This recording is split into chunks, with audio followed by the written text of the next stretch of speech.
बच्चा जो कुछ भी सीखता है वह दूसरों की मदद लेकर के सीखता है और बच्चे का सबसे ज्यादा विकास जो है वो खेल के मैदान में ही होता है।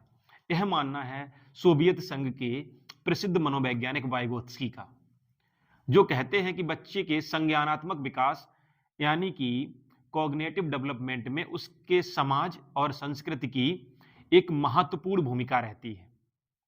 जिन्होंने जैव सामाजिक एवं सांस्कृतिक विकास का सिद्धांत दिया, social and cultural development theory इन्होंने दी और इन्होंने social and cultural development theory के जैव सामाजिक एवं सांस्कृतिक विकास के सिद्धांत के 2 चरण प्रस्तुत करे। सबसे पहला चरण इन्होंने जो दिया वो है जेडपीडी का सिद्धांत, जेडपीडी यानी कि जोन ऑफ प्रॉक्सिमल डेवलपमेंट, समीपस्थ विकास का सिद्धांत। यह सिद्धांत क्या कहता है कि जब कोई बच्चा किसी कार्य को करने की इच्छा रखता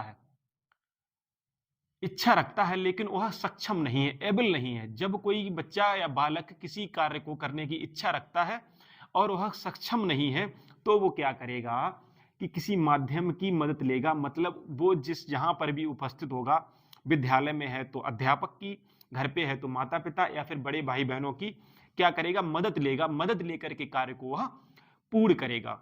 इसको हम कहते हैं इस जोन ऑफ प्रॉक्सिमल डेवलपमेंट यानी कि समीपस्थ विकास का सिद्धांत, यानी कि या फिर निकटवर्ती विकास का सिद्धांत, यानी कि वो मतलब कार्य को पूर्ण करने वाला है लेकिन पूर्ण नहीं कर पा रहा है, निकट ही है उसके। तो फिर सबसे पहले यह प्रक्रिया जो जेडपीडी की प्रक्रिया है यह 2 चरणों में पूर्ण होती है। पहली चरण है लोअर लिमिट।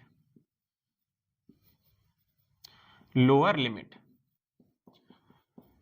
लोअर लिमिट क्या है कि लोअर लिमिट यह बालक का व्यक्तिगत स्तर है, यह बालक का व्यक्तिगत स्तर है। इसमें बालक किसी भी बाहरी व्यक्ति की मदद नहीं लेता, यह स्वतः ही कार्य को पूर्ण करता है।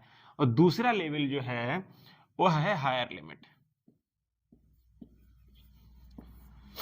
हायर लिमिट में क्या होता है कि जब बच्चा किसी भी कार्य को करने की इच्छा रखता है लेकिन एबल नहीं है, सक्षम नहीं है, तो वो क्या करेगा कि दूसरे की मदद लेकर के कार्य को पूर्ण करेगा।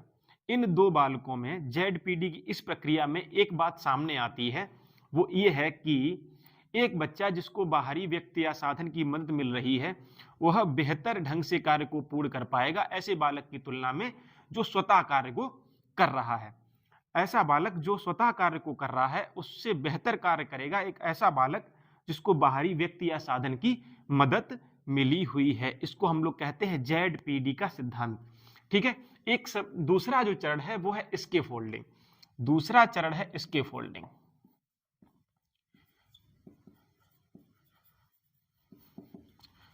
स्कैफोल्डिंग की प्रक्रिया जो है वो 4 चरणों में पूर्ण होती है। पहला चरण 4 चरणों में पूर्ण होती है। पहले चरण में बालक किसी व्यक्ति या साधन की मदद लेकर के कार्य को पूर्ण करेगा।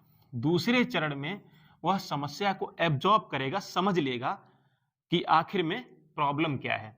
और तीसरे स्तर में वह बिना किसी मदद के कार्य को पूर्ण करेगा। तीसरे स्तर में वह बिना किसी मदद के कार्य को पूर्ण करेगा और चौथे स्तर में वह उसके अंदर किसी दूसरे की मदद करने की, समझाने की एक निपुणता उसमें आ जाएगी।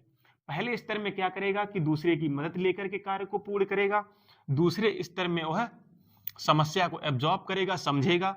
और तीसरे स्तर में वह बिना किसी की मदद के कार्य को पूर्ण करेगा। और चौथे स्तर में उसके अंदर दूसरे की मदद करने की एबिलिटी, क्षमता, निपुणता आ जाएगी। ठीक है। और एक सबसे बड़ी खास बात कि जो वाइगोत्स्की कहते हैं कि बच्चे का सबसे ज्यादा विकास खेल के मैदान में होता है और बच्चा जो कुछ भी सीखता है वह दूसरों की मदद लेकर के सीखता है। फिलहाल के लिए इतना ही। चैनल को सब्सक्राइब जरूर करें, वीडियो को लाइक और शेयर करते रहिए। मिलते हैं नेक्स्ट वीडियो में। फिलहाल के लिए इतना ही। धन्यवाद।